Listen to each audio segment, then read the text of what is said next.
Indeed, so more on that breaking news with the announcement that thousands of ambulance workers and other NHS staff will be walking out in coordinated strike action on the 21st of December. GBNews understands there may be further action also on the 28th of December, but that's not been announced officially as yet.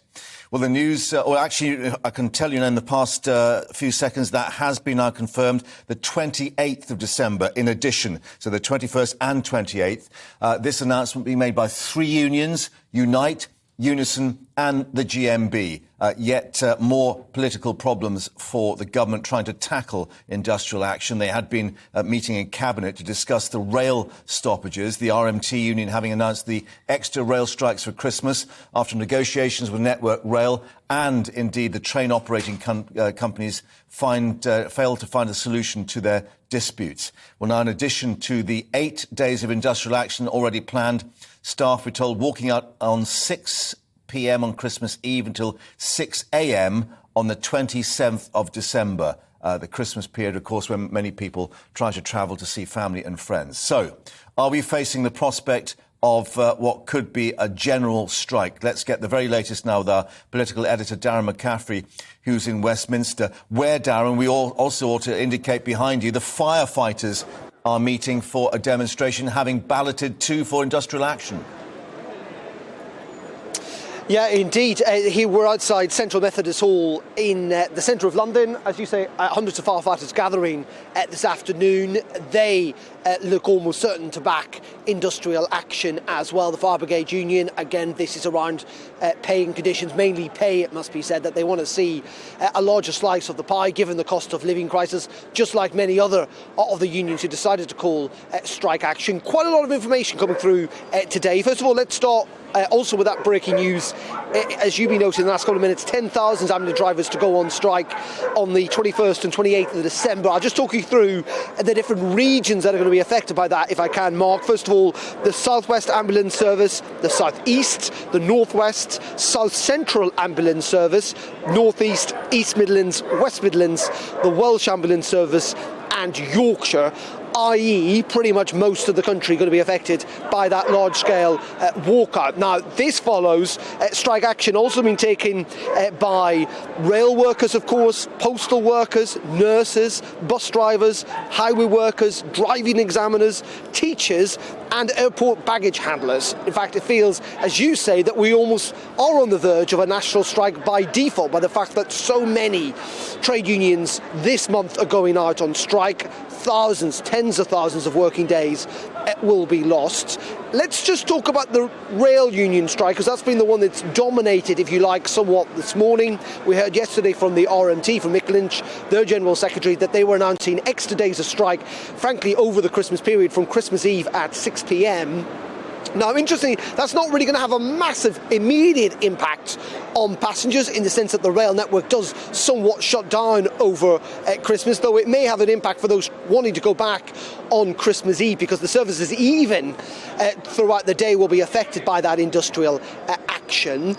But the long-term consequences could be quite significant, i.e. they will have knock-on consequences, because lots of maintenance work is done over Christmas. If that is not carried out, that means it'll have to be pushed back to some date in the future, causing further disruption. Now, we were told that effectively the Cabinet, who'll be meeting this morning in Downing Street, we're going to talk about this rail strike and how to deal with it, along with the other industrial action that's taking place. And yet I've had the readout literally in the last 2 minutes, just as you were introducing me, from Cabinet, and it doesn't appear that the issue was mentioned, at least in the official readout, which seems rather strange, given that it's dominating the headlines and indeed people's lives and concerns. That this impact of rail strikes in particular will not just impact rail workers and people trying to get to work, but during the festive period will have a clear knock-on hospitality, taxi drivers and so on, with the expectation that fewer people will move around and go to Christmas parties, for example. Yeah, and now the government has got to consider this latest action announced in the past few minutes. So just to reiterate the breaking news, more than 10,000 ambulance workers, as you've described in those various areas, December 21st and the 28th, 9 NHS trusts. So that's paramedics, emergency care assistants, call handlers and others. And the key being these are three unions now coordinating their action. The government really has got a problem on its hands in terms of the unions starting to really ratchet up the pressure? Yeah, and we kind of knew in some ways, Mark, this was going to happen, given the fact that some of the demands of the unions in terms of inflation, pay rises, the government claimed they cannot be met. The unions have increasingly been coordinating their action. They are essentially trying to kind of turn the screws, if you like, on the government to try and compromise. But given the fact that all these negotiations are happening like with different trade unions in different sectors, means that it is incredibly complex and often doesn't actually involve ministers themselves, but rather as intermediaries with independent bodies actually carrying out the pay review.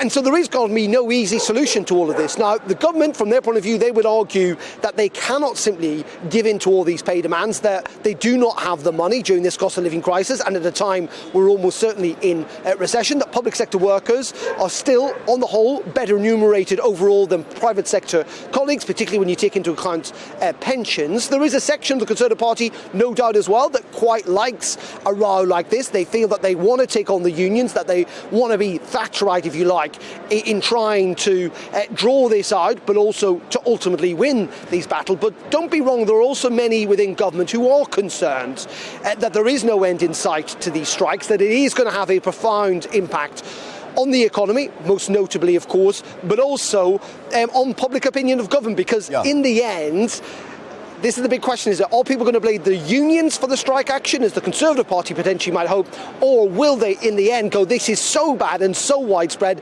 that it is ultimately the government who is to blame for this mass industrial action this month? And very real concerns too for people about health cover and, as we've been indicating, maybe even fire cover, because we've got the firefighters behind you. Just update us very quickly on what they're doing. Are they going to lobby their MPs, or are they just holding a demonstration there?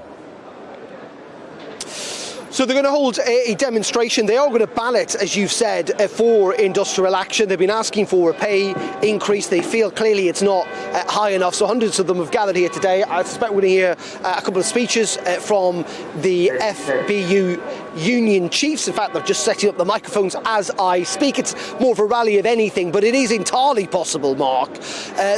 Probably unlikely before Christmas, but certainly into the new year we'll see industrial action by firefighters as well. So the government, and again, I don't want to use a pun on all this, there's no light at the end of the tunnel when it comes to rail strikes, and the government are having to put out fires with this industrial action.